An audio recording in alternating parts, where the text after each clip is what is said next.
SHG మహిళలకు వార్షిక రుణ ప్రణాళికలపై బ్యాంకర్లతో జిల్లా కలెక్టర్ తమీం అన్సారియా స్థానిక కలెక్టరేట్లోని పీజీఆర్ఎస్ హాల్లో సమీక్ష సమావేశం నిర్వహించారు.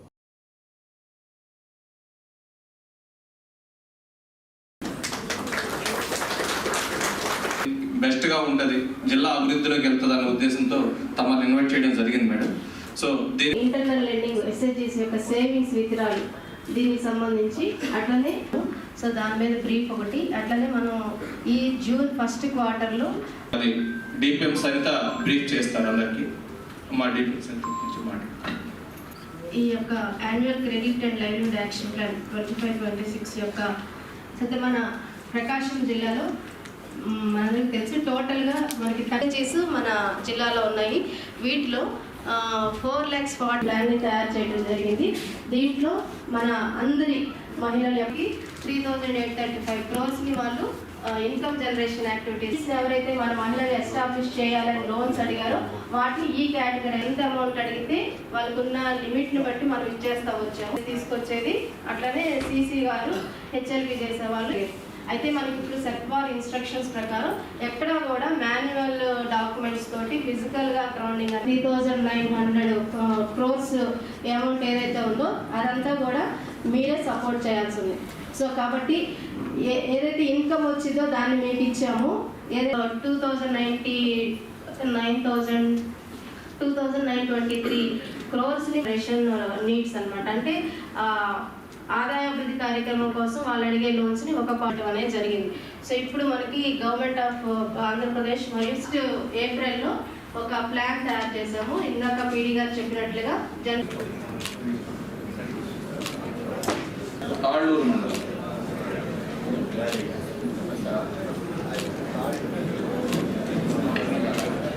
Paper plate machine అనుమూల కాశీరత్నం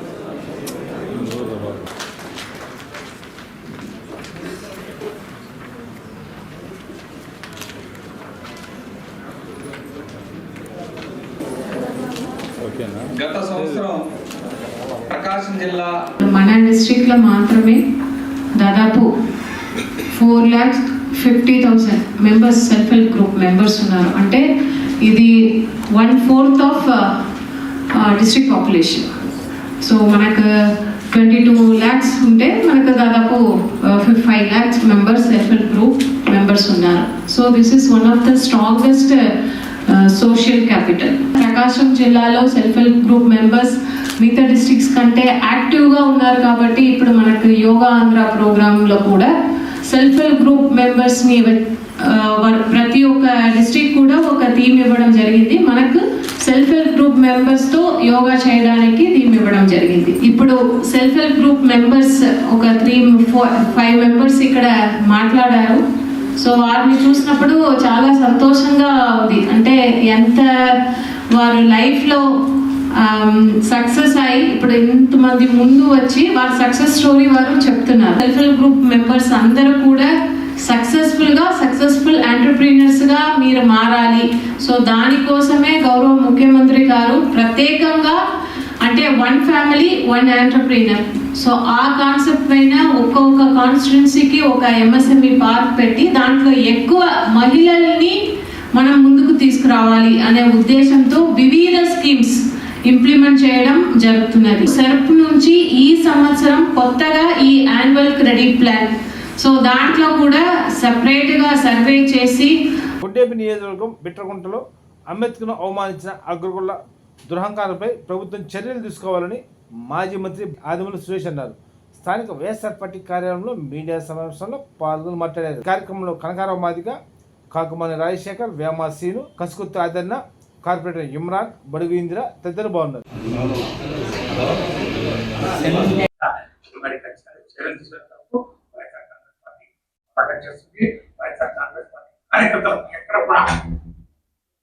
Babasaheb Ambedkar గారి జయంతి కొద్దిగా జరగదా ఈ యొక్క ఘటన జరగడం చాలా దురదృష్టకరం.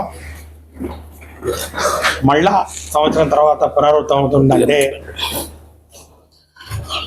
బాబాసాహెబ్ బిఆర్ అంబేద్కర్ గారు కేవలం దళిత కాలనీలో మరి ఉండే విగ్రహాలకే పరిమితం అవుతారు, లేకపోతే దళిత నాయకుడు అనే ఒక వక్ర బుద్ధితోటి ఆలోచిస్తున్నటువంటి మరి వ్యక్తులు ఇంకా ఈ సభ్య సమాజంలో ఉండడం అనేది చాలా దారుణం. దీన్ని తీవ్రంగా ఖండిస్తా ఉన్నాం.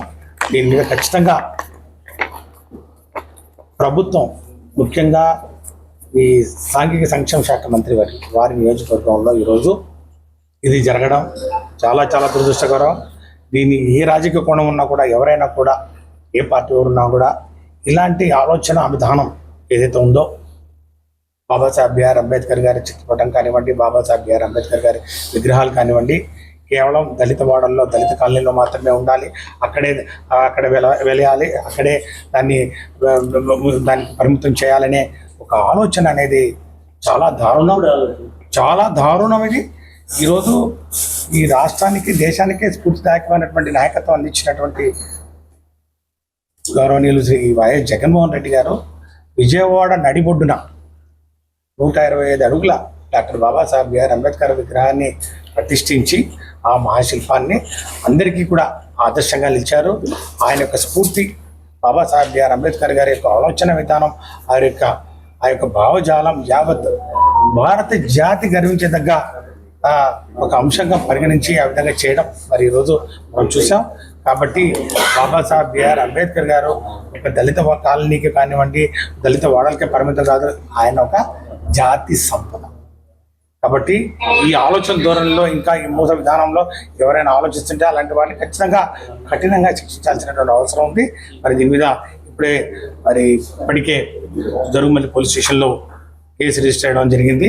ఖచ్చితంగా దీని మీద ఎస్సీ కమిషన్ కూడా మరి పర్యటించి వాస్తవాలన్నింటినీ కూడా మరి వెలికి తీసి ఖచ్చితంగా దోషులను శిక్షించాలని చెప్పి నేను డిమాండ్. యోగాసనాలు నిత్య జీవన విధానంలో భాగం చేసుకోవాలని జిల్లా కలెక్టర్ తమీం అన్సారీ అన్నారు. గోలకంపరాయి టౌన్లో యోగాసన కార్యక్రమంలో ముఖ్య అతిథిగా పాల్గొని మాట్లాడారు.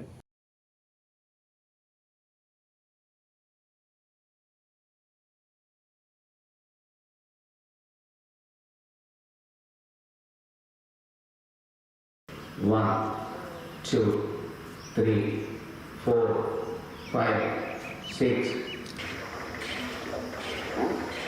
నిటారుగా ఉంచుకోవాలి.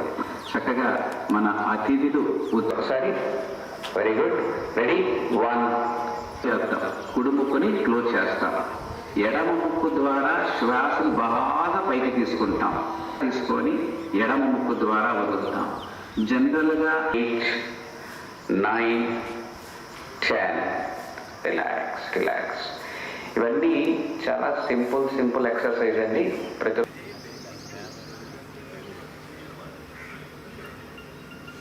టెంపుల్ ఈవో గారు రామనారాయణేశ్వర గారు స్వాగతం పలుకుతున్నారు.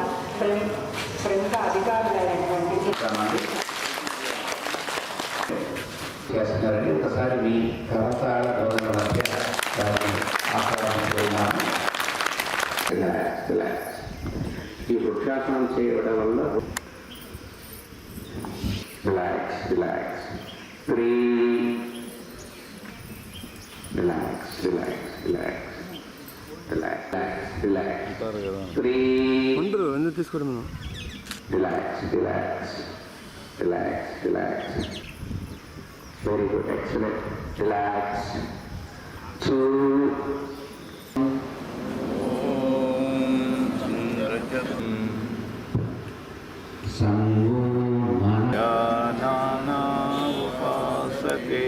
అందరూ చేతులు రాపిడి స్వాగతం.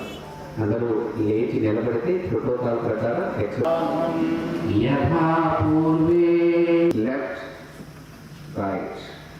Left right 4 down 5 right left right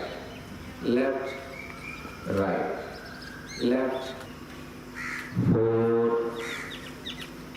5 2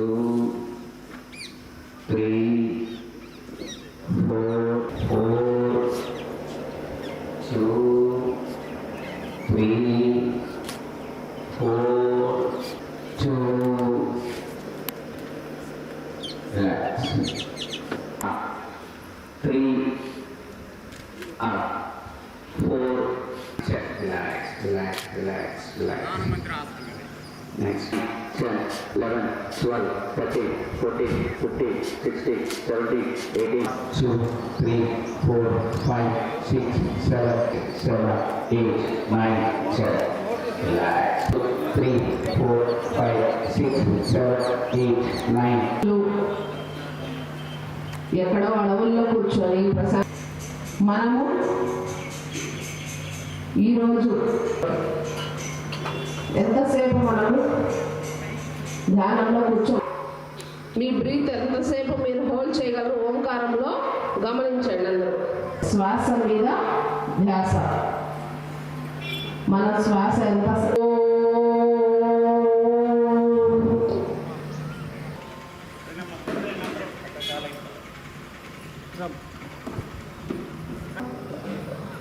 relax.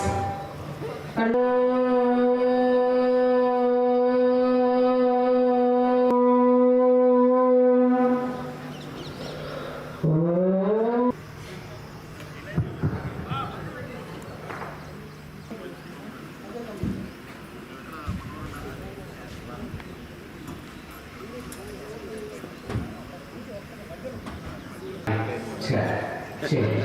1, 2, 6, 7, 8, 10. Change. 2, relax. 3, relax. అలానే నుదిటి భాగాన్ని పెట్టుకుందాం. నుదిటి భాగం relax. 3, relax relax relax. 2, relax. 3 వరకు చేస్తూ ఉండండి. కేవలం 7 నిమిషాలు చేస్తేనే మంచి పనిపోతుంది.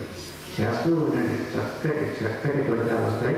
ఈ అనులోమ విలోమ ప్రాణాయామం. తెనాలిలో పోలీసులు తెలిపిన దాష్టికం హేమచర్యగా భావిస్తున్నామని మాజీ మంత్రి ఆదిమూలపు సురేష్ అన్నారు. జిల్లా పార్టీ కార్యాలయంలో మీడియా సమావేశంలో పాల్గొని మాట్లాడారు. ఈ కార్యక్రమంలో కనకారావు మాదిగ, కాకుమాన రాజశేఖర్, వేమ సీను, కసుకుతాదన్న, కార్పొరేటర్ ఇమ్రాన్, బడుగు ఇందిర తదితరులు బాగున్నారు.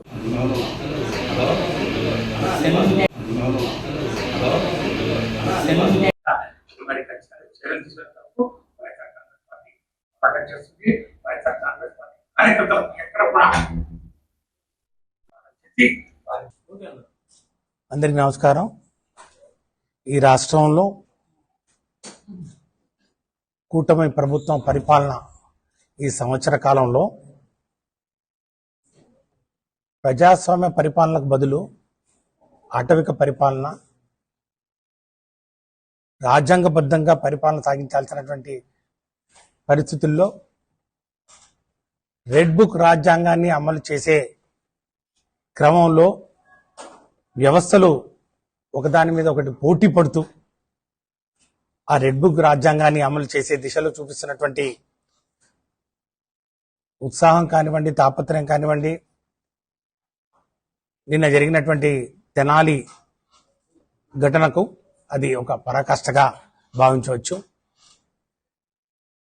పోలీసు వారు ఏ విధంగా పూర్తిగా రాజ్యాంగాన్ని విస్మరించి రాష్ట్రంలోని ప్రజానికాన్ని, మరి ముఖ్యంగా వైఎస్ఆర్ కాంగ్రెస్ పార్టీ కార్యకర్తల్ని, అందులోనూ మరి ముఖ్యంగా బడుగు బలహీన వర్గాల వారిని, దళిత వర్గాల వారిని ఏ విధంగా భయాందోళనకు గురి చేస్తూ ఒక పాశవిక పరిపాలన, ఒక వ్యవస్థను ఈరోజు రాష్ట్ర ప్రజలకు రుచి చూపిస్తున్నారో ఆ తెనాలి ఘటన ద్వారా మనకు తేటతెల్లమవుతుందని చెప్పి కూడా నేను మనవి చేస్తా ఉన్నాను. ఒక ముగ్గురు యువకుల్ని పాశవికంగా, ముఖ్యంగా దళిత వర్గాలకు, మైనారిటీ వర్గాలకు చెందినటువంటి వ్యక్తుల్ని సభ్య సమాజం తలదించుకునేలాగా పబ్లిక్గా అందరి ముందు వారిని ఏ విధంగా థర్డ్ డిగ్రీని ప్రయోగిస్తూ ఇద్దరు సిఐలు, ఒక కానిస్టేబుల్, పోలీసు వారు ఈరోజు ఒకరు వ్యక్తిని బూట్ కాలుతోటి తొక్కిపెట్టి అదిం పెట్టి పట్టుకుంటే ఇంకొక సిఐ పోలీస్ లాఠీ విరిగేలాగా కొట్టి, పోలీస్ లాఠీలు విరిగితే ఇంకొక కానిస్టేబుల్ ఆ లాఠీలను అందించి ఇంకొక లాఠీని కూడా ఇరగొట్టే విధంగా ఇరిగిపోయే వరకు కొట్టినటువంటి పరిస్థితులు ఈరోజు చూస్తూ ఉంటే ముఖ్యంగా బడుగు బలహీన వర్గాల వారికి, దళిత వర్గాలకి ఏ మేరకు ఈ రాష్ట్రంలో ఈ కూటమి ప్రభుత్వంలో రక్షణ లభిస్తుందో మనం చూస్తూ ఉన్నాం.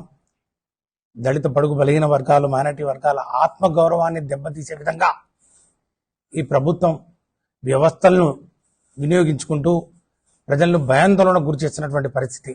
దీన్ని తీవ్రంగా వైఎస్ఆర్ కాంగ్రెస్ పార్టీ ఖండిస్తూ ఉంది. మరి ముఖ్యంగా ఏదైతే ఈ ఘటన జరిగిందో ఈ ఘటనలో ఖచ్చితంగా నేషనల్ ఎస్సీ కమిషన్ కానివ్వండి, నేషనల్ హ్యూమన్ రైట్స్ కమిషన్, మానవ హక్కుల సంఘం కానివ్వండి, స్టేట్ ఎస్సీ కమిషన్ కానివ్వండి, వారు ఖచ్చితంగా వీటి మీద చర్య తీసుకోవాలి. రాష్ట్రంలో గత సంవత్సర కాలంలో దళితుల మీద దాడులు ఉధృతమవుతున్నటువంటి పరిస్థితి చాలా తేటతెల్లంగా కనపడతా ఉన్నాయి. అనేకమైనటువంటి ఘటనలను ఊటంకిస్తూ ఈరోజు చెప్పొచ్చు. వాటిని పక్కన పెడితే నిన్న జరిగినటువంటి ఘటన మాట దానికి పరాకాష్ట. దళితుల మీద దాడులు జరుగుతున్నా కూడా ఈరోజు హోమ్ మినిస్టర్ కానివ్వండి, ప్రభుత్వం కానివ్వండి, వారి యొక్క పార్టీ కార్యకలాపాలను మునిగి తేలుతా ఉన్నారు. పోలీస్ వ్యవస్థ అంతా కూడా అక్కడ ఆ యొక్క పార్టీ కార్యక్రమాల్లో హడావుడిలో ఉండి ప్రభుత్వ మంత్రులు కానివ్వండి, ప్రజాప్రతినిధులు కానివ్వండి, ప్రసన్నం చేసుకునే కార్యక్రమంలో మునిగి ఉన్నారు. ఈరోజు సాక్షాత్తు రాష్ట్ర మంత్రివర్యులు సివిల్ సప్లైస్ మినిస్టర్ గారి కాన్స్టిట్యున్సీలో ఈ విధంగా దళితుల మీద దాడి చేయడం అనేది ఏదైనా కారణం కావచ్చు. వాళ్ళు ఏదైనా తప్పు చేసి ఉండొచ్చు, లేకపోతే ఇంకోటి చేసి ఉండొచ్చు, వారి మీద కేసు ఉండొచ్చు, లేకపోతే రిమాండ్లో ఉన్నటువంటి వ్యక్తుల మీద ఈ విధంగా దాడి చేస్తూ నడి రోడ్డు మీద వారిని ఎంతో అవమానకరంగా, వాళ్ళ ఆత్మగౌరవాన్ని దెబ్బతీసే విధంగా, సభ్య సమాజం తలదించుకునే విధంగా పోలీసు వారు ప్రవర్తించడం అనేది సిగ్గుచేటు. దీనికి హోమ్ మినిస్టర్ గారు పూర్తిగా బాధ్యత వహించాల్సినటువంటి అవసరం ఉంటుంది. ముఖ్యంగా ఈ సంఘటన జరిగిన తర్వాత కూడా డిఎస్పీ గారు ఎక్కడ కూడా ఇది కరెక్ట్, ఇది కాదు, ఇది వారు చేసింది తప్పు, దీని మీద శాఖాపరమైనటువంటి చర్యలు ఉంటాయి, వారిని ఖచ్చితంగా మేము దాని మీద ఎంక్వైరీ చేస్తాం, దాని మీద ఖచ్చితంగా పూర్తి స్థాయి విచారణ జరిగి ఎవరైతే బాధ్యులైనటువంటి ఆ పోలీసు వారు ఉన్నారో వారి మీద చర్యలు తీసుకుంటామని ఎక్కడ కూడా డిఎస్పీ గారు కూడా మాట్లాడినా దాఖలాలు లేవు. దీన్ని బట్టి చూస్తుంటే ఏ స్థాయిలో ఈ రాష్ట్రంలో శాంతి భద్రతలు క్షీణిస్తూ పోతున్నాయో మనం గమనించవచ్చు. ఈరోజు ముఖ్యంగా పోలీసు వారిని పూర్తిగా ఈ ప్రభుత్వ యంత్రాంగం లో భాగమైనటువంటి అతి ముఖ్యమైనటువంటి ఒక వ్యవస్థను నిర్వీర్యం చేసే కార్యక్రమం ఈరోజు కూటమి ప్రభుత్వం చేస్తా ఉన్నారు. ఎక్కడ కూడా ఈరోజు ఏదైనా అన్యాయం జరిగినా, ఎక్కడైనా ఏదైనా తెలుగుదేశం పార్టీ వాళ్ళ కార్యకర్తల అధికారం అడ్డం పెట్టుకుని వైఎస్ఆర్ కాంగ్రెస్ పార్టీ వారి మీద దాడులు చేస్తుంటే పోలీస్ స్టేషన్కి వెళ్లాలన్నా కూడా న్యాయం జరిగే పరిస్థితి కనపడటం లేదు. నిర్మోహమాటంగా ఈ రాష్ట్రంలో ఏ పోలీస్ స్టేషన్లో అయినా కూడా పోలీస్ వారి దగ్గర నుంచి వచ్చేది ఒకటే మాట: మీరు రావాల్సిన పని లేదు, పోలీస్ స్టేషన్కి రావాల్సిన పని లేదు, మీరు కేవలం ఏదైనా ఉంటే మాత్రం ఫోన్ ద్వారా మీరు చెప్పండి, మేము చేస్తాం, చూస్తాం తప్ప ఎక్కడా కూడా నిష్పక్షపాతంగా పోలీస్ వారు ఈ యొక్క శాంతి భద్రతను కాపాడే కార్యక్రమం జరుగుతున్నట్టు కనపడటం లేదు. ఇది ప్రజాస్వామ్యానికి ఒక గొడ్డలి పెట్టు లాంటిది. రాజ్యాంగబద్ధంగా పరిపాలన సాగించాల్సినటువంటి ఈరోజు ప్రభుత్వం రాజ్యాంగం మీద ప్రమాణం చేసినటువంటి ప్రజాప్రతినిధులు, మంత్రులు ఈ విధంగా రాజ్యాంగాన్ని తుంగలో తొక్కుతూ అధికార యంత్రాంగాన్ని వాడుకుంటూ మిస్యూజ్ చేస్తూ ఈరోజు ఈ విధంగా దాడుల్ని ప్రోత్సహించడం కరెక్ట్ కాదు. మేము తీవ్రంగా ఖండిస్తున్నాం. ఖచ్చితంగా దీని మీద పూర్తి స్థాయి విచారణ జరపాలి. బాధ్యులైనటువంటి పోలీసు వారిని ఖచ్చితంగా వారి మీద చర్యలు తీసుకోవాలి. ఒక నమ్మకం మాత్రం ఈరోజు బడుగు బలిగిన వర్గాల వారికి కలిగించే ప్రయత్నం మాత్రం ఈ ప్రభుత్వం చేయటం లేదు. ఎస్సీ కమిషన్ కొత్తగా బాధ్యతలు చేపట్టినటువంటి స్టేట్ ఎస్సీ కమిషన్ చైర్మన్ గారు జవహర్ గారు దీని మీద ఏ విధంగా ఈ మధ్య గుంటూరు జిల్లా తెనాలి పట్టణంలో ముగ్గురు దళిత యువకుల్ని ఒక ముస్లిం యువకుడిని పోలీసులు విచక్షణారహితంగా సభ్య సమాజం తలదించుకునే విధంగా కొట్టడాన్ని ఈరోజు సాక్షి పేపర్, అదేవిధంగా నిన్న సోషల్ మీడియా మొత్తం కూడా, ప్రపంచం మొత్తం కూడా చూసింది. ఇవన్నీ చూసినాక ఆంధ్రప్రదేశ్లో రాజ్యాంగం అమలు కావటం లేదు, రెడ్ బుక్ రాజ్యాంగం అమలు అవుతుంది అనేది స్పష్టంగా అర్థమవుతా ఉంది. ఈరోజు తెలుగుదేశం పార్టీ అధికారంలోకి వచ్చి 11 నెలలు దాటుతూ మేము అనేక సంక్షేమ కార్యక్రమాలుగా ముందుకెళ్తున్నాము, మంచి ప్రభుత్వం అని చెప్పేసి 100 రోజులు అయిన సందర్భంగా కూడా మంచి ప్రభుత్వం చెప్పుకోవడం జరుగుతూ ఉంది. ఈరోజు ఇది మంచి ప్రభుత్వం కాదో కానీ ఆంధ్రప్రదేశ్లో ఒక కక్షపూర్తి వాతావరణం కొనసాగుతూ ఉంది. అదేవిధంగా ముఖ్యంగా దళితులకి, మైనార్టీలకి, బడుగు బలహీన వర్గాలకి, మహిళలకి భద్రత కరువైందనేది ఈ మధ్య చూస్తున్నటువంటి నేపథ్యం మొత్తం కూడా చూస్తూ ఉంటే వరుసగా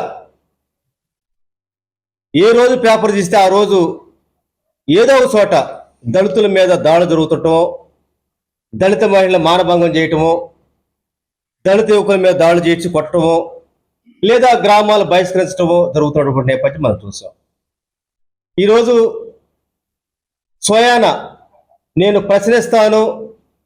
ప్రశ్నించడం కోసమే పార్టీ పెట్టామని చెప్పినటువంటి పవన్ కళ్యాణ్ గారు ఈరోజు కూటమిలో ప్రధాన భాగస్వామిగా ఉప ముఖ్యమంత్రి ఆయన వాళ్ళ నియోజకవర్గ పిఠాపురంలో మల్లామనేటువంటి ఒక మాలపల్లి మీద బహిష్కరణ చేస్తే కనీసం ఆ నియోజకవర్గ శాసనసభ్యుడిగా దొంగలు, చీటర్లు, కాలమని గాలను వెంటబెట్టుకొని ఎమ్మెల్యే దామచంద్రన్ తిరుగుతున్నారని జనసేన పార్టీ రాష్ట్ర ప్రచార కార్యదర్శి జడా బాలనాగేంద్రం అన్నారు. స్థానిక బాలిని నివాసంలో మీడియా సమావేశంలో పాల్గొని మాట్లాడారు.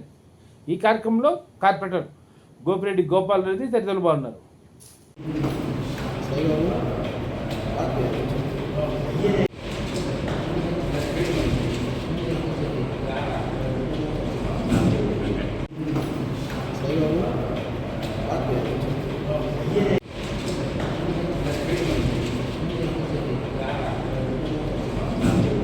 4 రోజుల నుంచి ఒంగోలులో జరుగుతున్న పరిణామాలు మీ అందరికీ తెలిసినదే. పాలినేని శ్రీనివాసరెడ్డి గారు తెలుగు రాష్ట్రాల్లో రాజకీయాల్లో పరిచయం అవసరం లేని వ్యక్తి. ఎవరు వెళ్ళి ఏ పని అడిగినా కూడా అన్నా పలాని నాయకుడితో పని ఉందన్నా కూడా పార్టీలు, కులాలు, మతాలు చూడకుండా ఫోన్ చేసి కలిపి వారికి సహాయం చేసే గుణం అటువంటి బాలినేని శ్రీనివాసరెడ్డి గారి గురించి ఎమ్మెల్యే గారికి చెవులో జోరీలాగా చేరి కొంతమంది వ్యక్తులు మాట్లాడిచ్చారు. దాని మీద మేము ఖండన మొన్న ఇవ్వటం జరిగింది. అలాగే మళ్ళీ మొన్న కొంతమంది దొంగలు, చీటర్లు వాళ్ళు మాట్లాడారు బాలినేని శ్రీనివాసరెడ్డి ఆస్తి ఏందని. బాలినేని శ్రీనివాసరెడ్డి గారి తాతలు మున్సిపల్ ఫ్యామిలీ, వాళ్ళు మొదటి నుంచి ల్యాండ్ లార్డ్స్ గల కుటుంబం, వ్యాపార సంబంధాలు ఉన్నాయి. వాళ్ళు ఏ వ్యాపారాలు చేసేది ఈ దొంగలకి, చీటర్లకి చెప్పాల్సిన అవసరం లేదు. అలాగే జనార్దన్ గారు బాలినేని శ్రీనివాసరెడ్డి గారి గురించి మీరు వాళ్ళెవరో వీళ్ళెవరో చెప్పిన మాటలు వినకుండా మీరు ప్రశాంతంగా ఉన్నారు. ఈ మధ్యకాలంలో ఎవరైనా మీ అనుయంగులు ఫోన్ మాట్లాడుతున్నా కూడా ఈ మధ్య వారిచ్చారు. ఎందుకనో ఆ రోజు మినీ మహానాడులో టింపయ్యారు. అది మాకు తెలిసిన సమాచారం ప్రకారం ఆ రోజు మీరు రాసుకున్న స్క్రిప్ట్లో బాలినేని శ్రీనివాసరెడ్డి గారి స్క్రిప్ట్ లేదని తెలుసు. తర్వాత మీకెవరో స్క్రిప్ట్ కారులో మిమ్మల్ని మాట్లాడమని ప్రెజర్ చేసినట్టు మాకు తెలిసిన సమాచారం.